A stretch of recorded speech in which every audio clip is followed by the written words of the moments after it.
Carta de São Paulo aos Filipenses, capítulo 3, versículo 18, vai nos dizer o seguinte: porque há muitos por aí de quem repetidas vezes vos tenho falado e agora o digo chorando, que se portam como inimigos da cruz de Cristo, e cujo destino é a perdição, cujo Deus é o ventre, para quem a própria ignomínia é causa de envaidecimento e só tem prazer no que é terreno. Palavras do Senhor. Quem me conhece sabe que eu amo São Paulo. São Paulo, para mim, é um dos maiores na Bíblia. O cara que não foi chamado por Jesus entre os 12, não foi alcançado entre os 12, não viu os milagres de Jesus de perto, foi tomado por uma ira depois de ver um filho de Deus sendo apedrejado, São Estevão, e no caminho da perseguição encontra com a pessoa de Cristo e tem uma transformação. E essa transformação é tão grande que ele escreve para nós boa parte do Novo Testamento. E eu fui estudar mais uma vez a carta de São Paulo aos Filipenses. Ele escreve a uma comunidade chamada Filipo. Fala comigo, Filipo. Aos Filipenses, São Paulo escreve coisas preciosas. É uma das minhas cartas favoritas, porque em Filipenses eu conheço a intimidade do coração de São Paulo. São Paulo tinha um carinho muito grande a todas as comunidades a quem ele escrevia, só que aos Filipenses existia um carinho especial. Capítulo 1, versículo 1, lá da carta de São Paulo aos Filipenses, ele começa dizendo o quanto existe no coração dele de alegria, porque aquela comunidade é uma comunidade que sustenta os serviços do reino, que se gasta, que se doa pelos serviços do reino. São Paulo está dizendo que os filipenses eram um povo que encontraram com a verdade do Evangelho, que encontraram com a verdade de Cristo e doavam tudo que tinham para ser de Deus em prol do espalhar do reino. A tradição vai chamar a carta de São Paulo aos Filipenses da carta da alegria. A carta da alegria porque existia no coração de Paulo uma alegria tremenda por ver aquela comunidade entregue à vontade de Deus, entregue ao espalhar do reino. E durante essa carta nós vamos ver Paulo dizendo a respeito de coisas muito profundas. E sobretudo no tema central dessa carta é: deixa as coisas do mundo e olha para as coisas do alto. Começa a olhar mais para o céu e menos para você. E nos capítulos que se seguem, lá no capítulo 1, versículo 3, ele vai dizer a respeito desse sustento da comunidade. E é fruto de uma entrega total, incondicional, a quem encontra uma verdade. Pensa você, caminhando como cego, numa escuridão, e de repente você começa a enxergar uma pequena luz. Essa luz é para você agora uma direção. E você começa a caminhar. E no caminho, às vezes, essa luz se apaga, se esconde. E você continua caminhando no escuro, na certeza de que aquela luz está lá. Caminhar no escuro, na certeza de que existe uma luz, é fruto de uma entrega total. Eu não sei se você sabe, mas no tempo em que São Paulo escreve essa carta, a cabeça de cristão está sendo levantada como prêmio. O corpo de cristão está sendo pregado no poste para servir de vela para iluminar as ruas. E mesmo assim existia uma alegria. Olha para quem está do seu lado e fala: que alegria é essa, meu filho?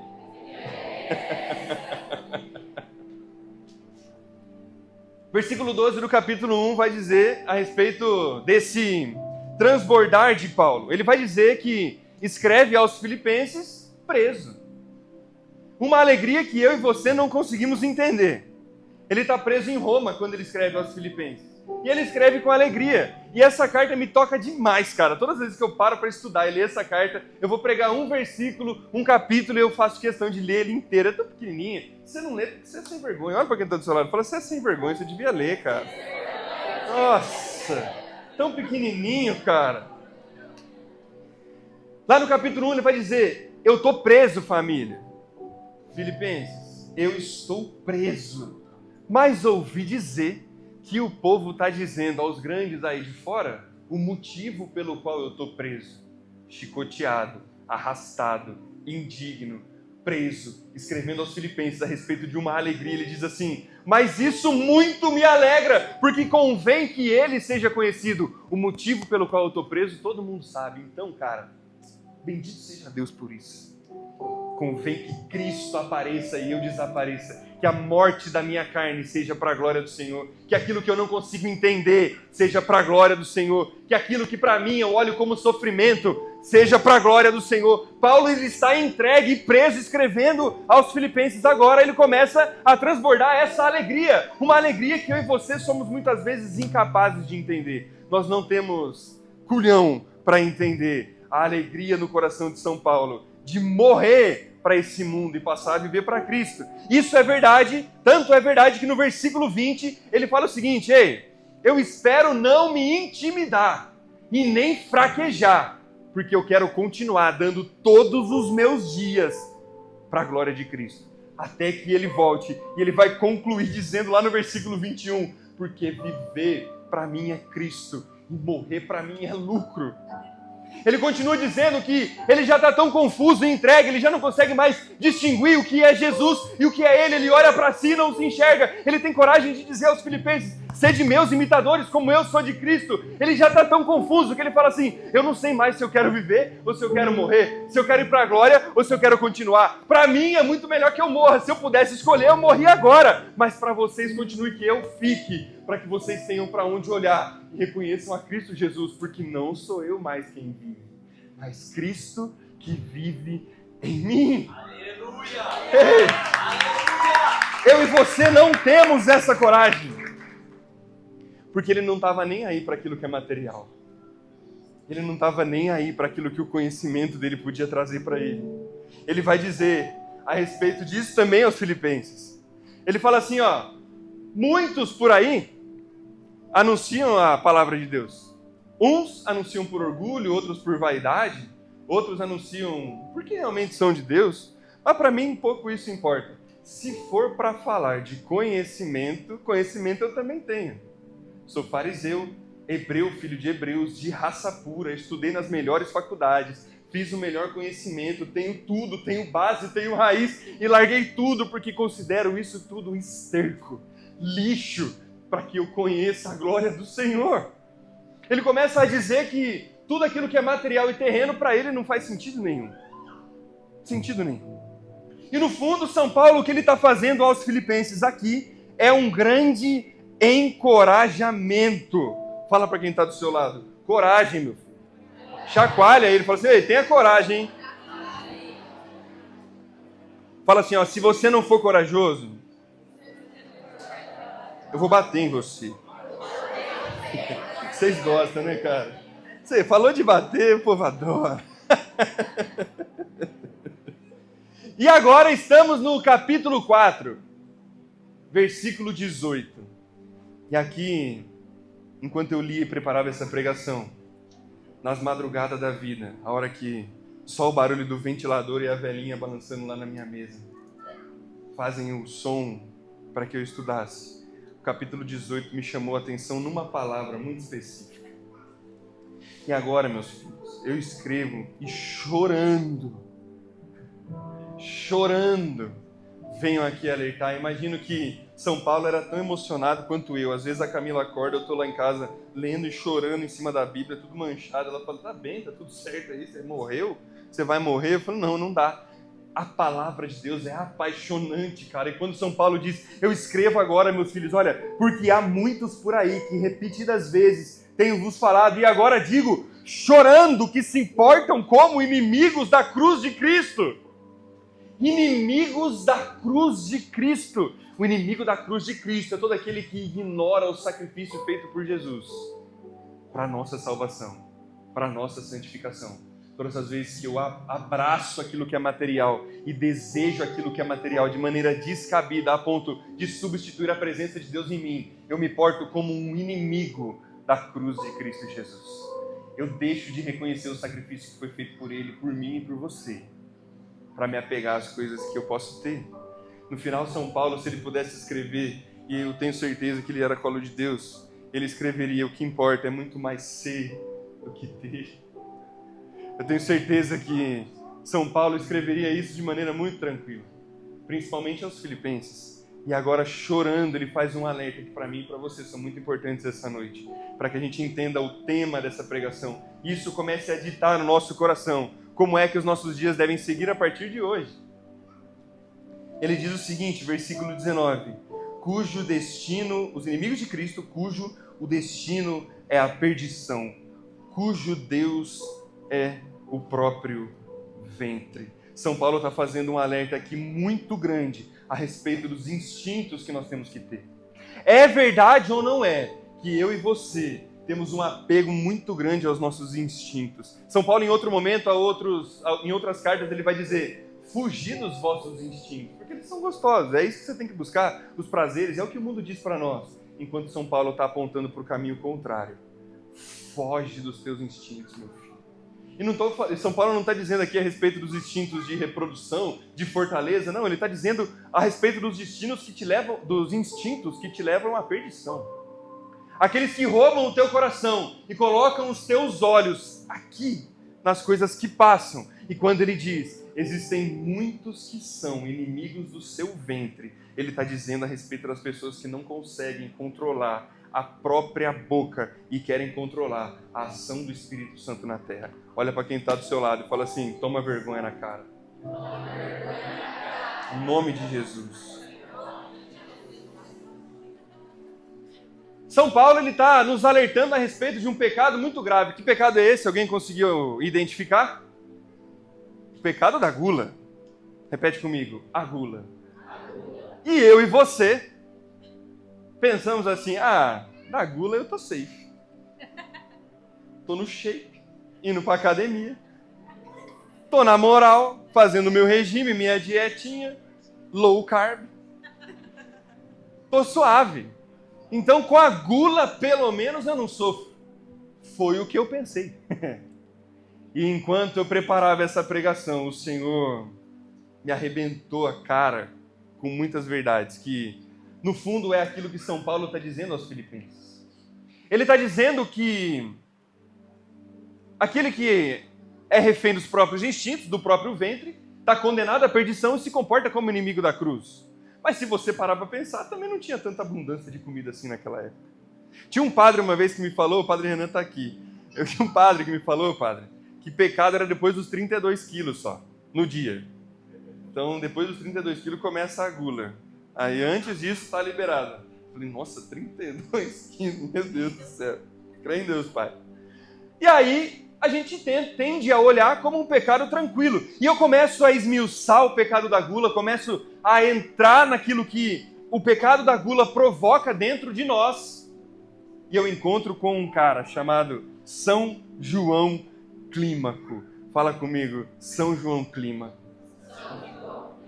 Ele escreveu um grande livro chamado Escada para o Céu. E São João, ele escreve isso em meio às perseguições, mais ou menos 500 anos depois de Cristo. E no meio das perseguições, ele encontra no mosteiro onde ele vivia, com a necessidade de começar a dar direções mais claras ao povo, a respeito de alguns degraus que nós devemos subir. E o nome do livro é A Escada. O nome dele é Clímaco por conta de escada. E ele começa a dizer os degraus na escada para o céu. E eu falei: poxa, se ele escreveu 30 degraus, pelo menos um ele deve falar da gula. E eu comecei a procurar, pesquisar, a tentar encontrar onde é que ele falou da gula. E eu encontro com o pecado da gula no degrau da castidade. Meu Deus do céu. Ele está falando da gula. Gula é comida. Ele está falando de castidade. E aí, esse livro ele relata São João dizendo, conversando com o pecado e perguntando ao pecado quais são as suas raízes. E ele diz assim: olha como ele trata a gula. Eu faço questão de ler, literalmente, anotei aqui para vocês. Ele diz assim, no degrau 15, a respeito da castidade, ele fala assim, fala, tirana dos mortais. Tirana dos mortais. E a gula responde para ele: o meu filho primogênito é o espírito da fornicação. Depois dele vem em segundo lugar a dureza de coração. Em terceiro lugar, o sono. Depois de mim é que provém o mar dos maus pensamentos, as ondas de imundície, o abismo das impurezas desconhecidas e inomináveis. Tem coisa que nem nome tem e é provocado pelo pecado da gula. Minhas filhas são a preguiça, a fofoca, o atrevimento, a chacota, a bufonaria, a contestação, birra, desobediência, insensibilidade, escravidão, autossuficiência, arrogância, exibicionismo. E depois dessas coisas, a oração impura. O pecado da gula faz você deixar de rezar, meu filho. O sono que te dá rezando o terço é por causa do monte de coisa que você enfia de porcaria na boca antes de rezar o seu terço. Aquilo que impede o seu coração de buscar as coisas do alto através da oração vem pelo pecado da gula em você. Vem pelo pecado da gula em você. E ela continua dizendo: vem a oração impura e os pensamentos agitados. É ou não é verdade que a nossa geração é a geração mais ansiosa que já existiu? É ou não é verdade que a aceleração do nosso coração, a nossa cabeça não para um segundo qualquer, e quando você se dá conta, o seu dia já passou e você não fez porcaria nenhuma no seu dia? É ou não é verdade? E às vezes a gente acha que o pecado da gula é o mais simples dos pecados. Antes de eu continuar, eu quero que você feche os seus olhos. E o Cris vai subir comigo.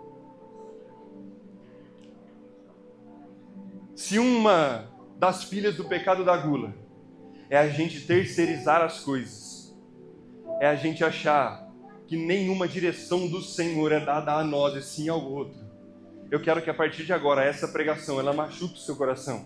Com os seus olhos fechados, eu quero que você comece a orar.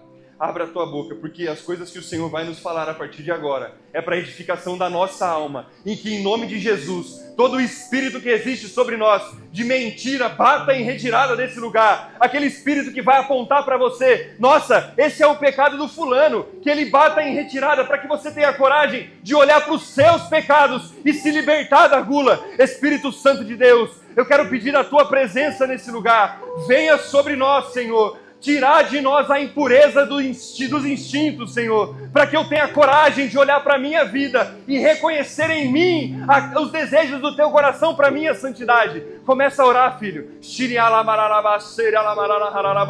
São Paulo vai dizer que a oração em línguas é para edificação própria. Então, para a tua edificação, em nome de Jesus, abre a tua boca e começa a orar agora. Edifica a tua alma em Cristo.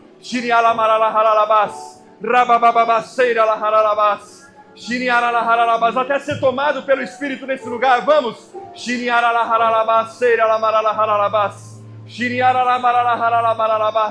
Toma conta do nosso coração, Senhor. Edifica a nossa alma. Edifica, Senhor, os teus filhos. Vamos.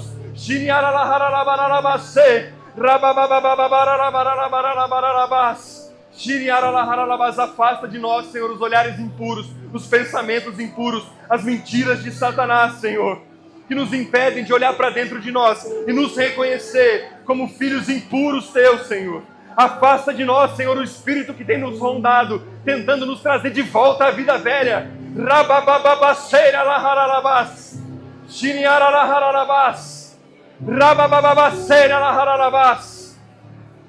Não para, sustenta a tua oração. Sustenta a tua oração. Você não precisa de um microfone. Você não precisa de um microfone, ninguém orando na tua cabeça para edificar a tua alma.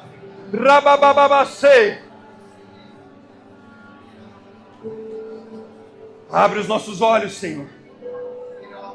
Abre os nossos instintos, Senhor.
Respira fundo.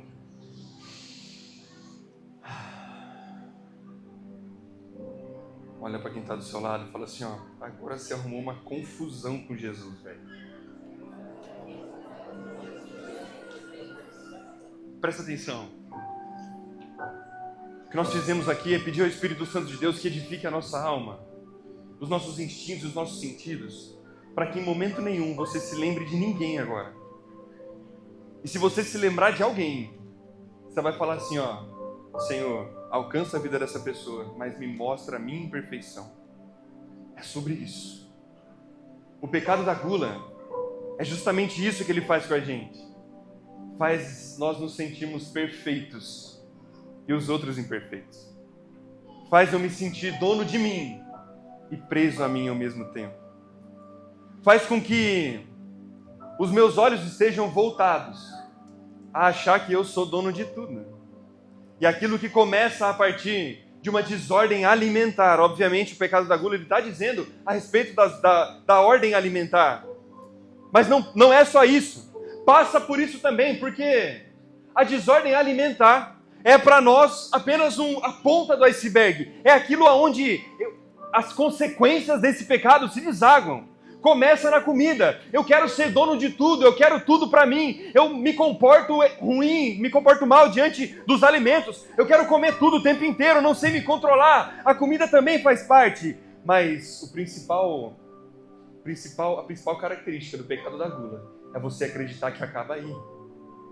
Mas nós temos nos tornado, nessa geração, a geração mais ansiosa do mundo e queremos tudo o tempo inteiro para nós. As pessoas, as coisas, a razão. Quantos de nós queremos ter razão de tudo o tempo inteiro? A opinião. A minha opinião é a que basta. O pecado da gula, ele faz com que as nossas relações humanas sejam pautadas pelas coisas desse mundo e não pelas coisas de Cristo. Se nós olharmos para as direções de São Paulo, principalmente aos Filipenses, ele vai dizer, abre mão de si em prol do outro.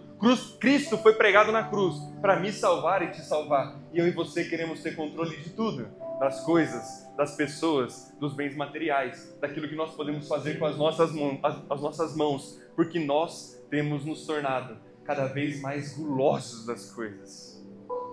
Cada vez mais gulosos das coisas. Não aceitamos que as coisas fujam ao nosso controle.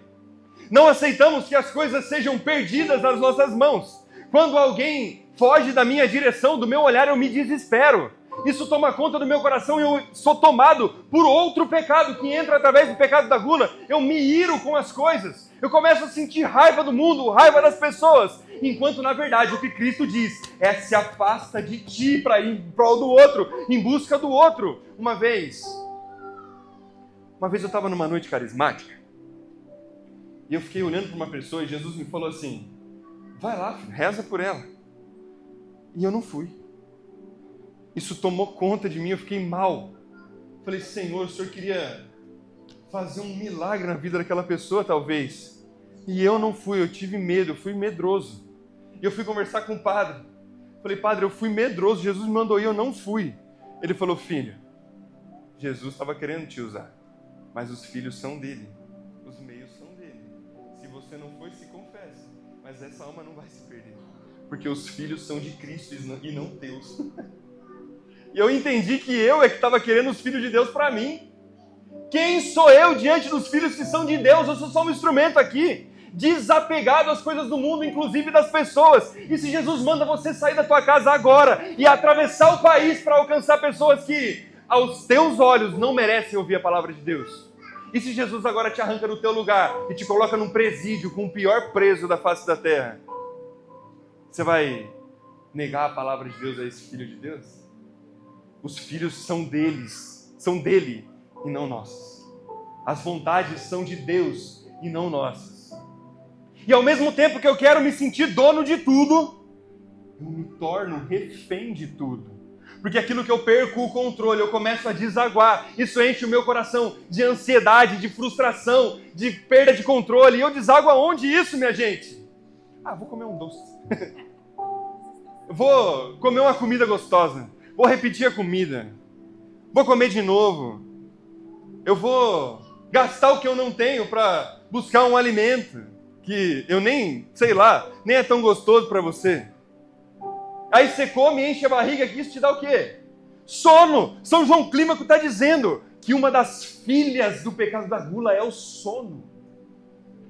Então entende como aquilo que é alimentar é só reflexo do que acontece interiormente com você, ao mesmo tempo que o pecado da gula, ele te faz achar dono do mundo, ele te prende no mundo, te prende aqui, faz você continuar olhando para as coisas daqui, das suas emoções. Quando as suas emoções estão descabidas, você corre para aquilo que enche a tua barriga. Quando as pessoas te frustram, você está mais preso nas pessoas que te frustram. Você vai cada vez mais em direção às pessoas. Ah, então tá bom, essa pessoa aqui me frustrou, eu vou abrir mão dela. Então eu vou atrás de outra. E você se aprende e se apega em outra pessoa. É isso ou não é? Que a ansiedade faz com a gente. Faz a gente olhar para as coisas desse tempo e querer se apegar. E nós nos tornamos reféns das pessoas, das sensações, da preguiça, do abandono, da solidão. Enquanto na cruz, elevado no Calvário, Cristo sofreu sozinho os pecados do mundo inteiro. E São Paulo está dizendo aos filipenses, abre mão de tudo, meu filho, porque basta que ele apareça em você. Se nada é nosso e tudo é dele, que o pecado da gula, em nome de Jesus, bata em retirada do nosso meio. Nós não conseguimos reconhecer, até pelo pecado da gula, nós somos escondidos dessas coisas. Nós somos escondidos dessas coisas. Se a minha opinião não tem valor, para mim não interessa, eu abro mão, vou para a próxima, vou aonde eu me sinto bem. É ou não é verdade que muitas pessoas mudam de paróquia porque não concordam com o padre? Ou olham para um determinado escândalo que acontece em uma região e pensam o sacerdote não ser digno de celebrar aquela missa. É ou não é verdade isso? E a gente muda de paróquia porque o outro padre é mais legal, porque o outro padre sacia o meu ventre, enche a minha barriga de mim. É ou não é verdade que nós temos medo daquilo que nos afasta de nós, que nos aproxima de nós e nos afasta de Deus? Nós temos medo de deixar as nossas coisas para buscar quem Ele é. Nós temos medo porque nós somos apegados, imaturos e caminhamos como crianças nesse tempo. Caminhamos como crianças nesse tempo. Somos assolados pela necessidade da satisfação dos prazeres. E eu vou começar a entender agora São João Clímaco, que escreve a respeito do pecado da gula, quando ele está dizendo da castidade. A compulsão até pela vida sexual desregrada é um apego às suas sensações emocionais. Quantos homens eu já encontrei... Nossa, meninas, fecha o ouvido, pelo amor de Deus. Quantos homens eu já encontrei que, diante de uma situação de estresse, se entregam à masturbação. Quantos homens eu já encontrei que me dizem que, às vezes, não conseguem nem esperar chegar em casa e no trabalho para aliviar o estresse. Vão lá no banheiro e praticam a masturbação. Ei, cara. Que apego é esse às sensações? Eu estou fugindo. E que diferença isso tem de alguém que come um prato desse tamanho de comida quando se sente estressado? Nenhum. É a satisfação de um prazer momentâneo, passageiro, leve, terreno. Entende como isso é muito leve? Mas se eu e você não estivermos com os olhares aflorados e atentos a isso, nós nos entregamos facilmente. Facilmente às coisas desse mundo. Facilmente. Somos assolados, Padre, pela realidade de ter que saciar a barriga do povo para conseguir sustentar a obra do reino de Deus. É ou não é verdade que para tirar... Nossa, Jesus amado. R$5 do bolso do Filho de Deus, a gente tem que apelar para um doce na tua boca? É ou não é verdade que, bendito seja Deus por Dom Rubens Sevilha nessa diocese, que diz que ou nós temos a pastoral da sobriedade, ou nós temos álcool nas quermesses. Bendito seja Deus, porque a igreja tem sofrido muito, fazendo festa atrás de festa, fazendo ações atrás de ações, para conseguir aquilo que os filipenses entenderam, de sustentar o reino de Deus em todos os sentidos, espiritualmente, conseguir sustentar o reino de Deus, fisicamente, espiritualmente, financeiramente. Nós temos preguiça disso. Vou dar R$5 quando eu poderia estar comprando uma coisa gostosa para eu comer. É o sustento do reino de Deus. É o sustento do reino de Deus. Mas é possível se libertar. Deixar de pensar com o estômago. Deixar de pensar com o estômago. A tradição vai nos ensinar, a Santa Igreja vai nos ensinar que existe uma virtude para combater o pecado da gula. Fala comigo, virtude. O nome dessa virtude é temperança. Repete comigo, temperança. A temperança é o tempero para evitarmos o excesso. É ou não é verdade que uma comida bem temperada é muito melhor do que uma sem tempero? A temperança para a nossa vida, ela dá a dose correta a cada coisa. Só que para buscar a temperança, eu preciso morrer para mim e decidir viver para Cristo. Isso significa que na prática, quando as suas emoções estiverem desregradas, você vai olhar para aquele prato de comida que te dá vontade de comer 3 horas da tarde, depois do almoço, e vai falar, não vou te comer. Porque eu estou buscando a temperança na minha vida. Mas eu não consigo. Então vamos mais a fundo. Coragem pelo jejum, pelas mortificações. Traz para você o estresse do teu corpo. O estresse do teu corpo a ponto de você não conseguir nem respirar de fome. Eu conheço pessoas que ficam 20 dias sem comer nada, só na base de água. Eu não consigo, João. Eu não consigo. Sou fraco, cara.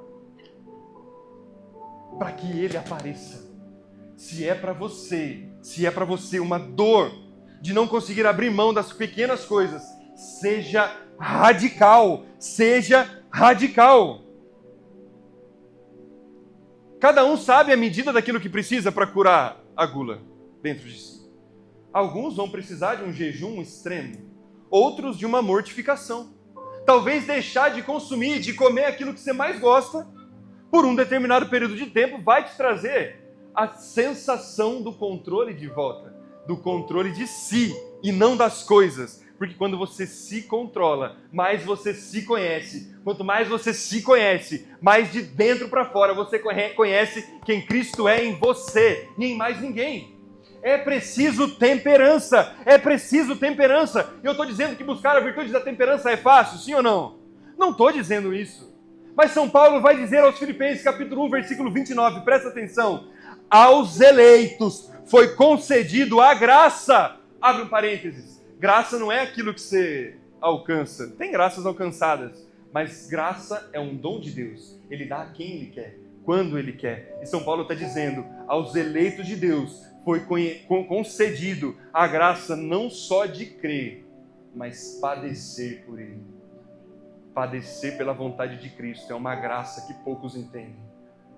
Padecer pela vontade de Cristo é uma graça que eu e você temos que ter coragem. No final das contas, essa pregação que São Paulo está dizendo aos Filipenses é uma pregação de encorajamento para você. Aquilo que você não conseguiria fazer, a partir de amanhã, em nome de Jesus, você vai conseguir. Porque nesse momento São Paulo está olhando para mim e para você, dizendo, eu consegui, perdi a minha cabeça pela causa de Cristo. Você também consegue. Nós vamos olhar para a história dos santos da igreja. Todos eles deixaram de si, abriram mão de si em prol daquilo que é válido, aquilo que custa, aquilo que vale. A vida em Cristo Jesus. Se eles conseguiram, eu não consigo acreditar em um Filho de Deus que não consiga.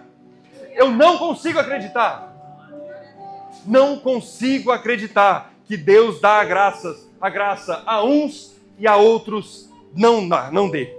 Eu não consigo acreditar que Deus escolhe a uns e abandona os outros. Que no teu sofrimento, filho, que lá naquele momento onde você acha que nada vai dar certo, que naquele momento aonde diante do jejum dá vontade de desmaiar, aonde diante de uma mortificação seus olhos encherem de lágrima porque o seu corpo pede,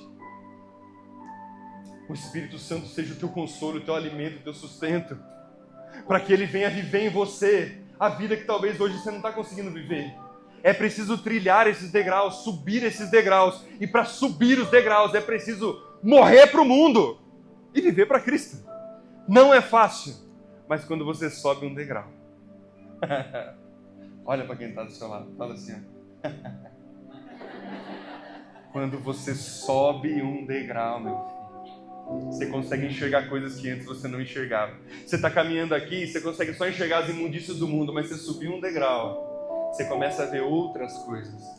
Quando você sobe mais um degrau, agora o que acontece lá embaixo já não faz mais sentido nenhum, porque os seus olhos estão em Cristo Jesus. E você está buscando a temperança, morrendo para o mundo, morrendo para os seus instintos, para as suas vontades, para a tua pequenez, para viver aquilo que Ele sonhou para você. Tenhamos a coragem de perder tudo para ganharmos a salvação em Cristo Jesus.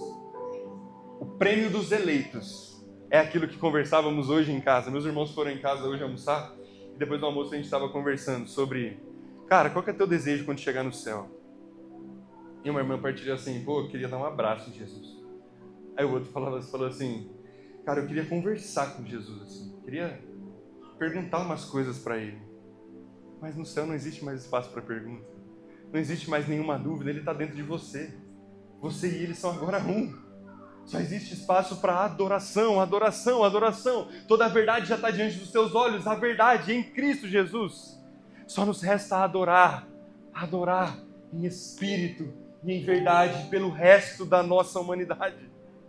Pelo resto dos tempos. Que você saia daqui tomado pela certeza de que os teus instintos não têm poder sobre você. Eu lembro uma vez que eu entrei nessa pira, as meninas, acho que era a Maria Liz, tinha nascido, eu entrei nessa pira, eu falei, meus instintos não podem me dominar, não aceito isso, eu não aceito, estava trabalhando muito, bastante, estava dando aula em Jaú, fora de Bauru, acordei de manhã, falei, não quero nem saber, meus instintos não vão me dominar, eu estou com sono, eu vou caminhar, eu vou sair aqui, onde eu for andar, não sei, mas eu vou fazer alguma coisa na minha vida. Conclusão, fui parar no hospital. O cansado me deu febre no meio do caminho. Mas não desisti. Não arreguei. Porque os meus instintos não têm poder sobre a minha alma e quem me sustenta é o Cristo. E o Jesus disse o seguinte para mim, nesse dia, a gente não consegue controlar os nossos instintos porque a gente não entende aonde ele age. Repete comigo, o meu físico é controlado pela minha mente. A minha mente é controlada pela minha alma. E a minha alma é governada por Cristo. Talvez você não está conseguindo pôr ordem na tua vida, porque você está querendo colocar Cristo para governar o teu físico. Não. Deixa Ele governar a tua alma ditar coisas na tua mente, e a tua mente controlar seu corpo físico. Entende? Só aqueles que querem viver uma vida separada em Cristo, vencendo o pecado da gula, fica de pé nesse lugar.